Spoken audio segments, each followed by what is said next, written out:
তো hello guys, আপনারা মনে হয় অনেক ভালো আছেন বউ বাচ্চা লইয়া। আমিও কিন্তু অনেক ভালো আছি, বুঝছেন। এখন আপনি আরে ভাই, এই টাইমে আমার ইনভাইট দেখে দেয়।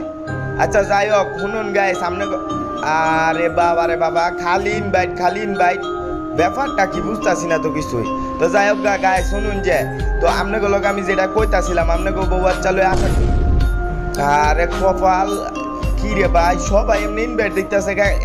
এ ভাই কি হইছে, এত জ্বালাইতেছেন কে রে? দেখালন গার্লফ্রেন্ড একটা আছে 350 টাকা, দেখালন গার্লফ্রেন্ড একটা আছে 350 টাকা। ভাই আপনি কি গার্লফ্রেন্ড বেচতেছেন নাকি?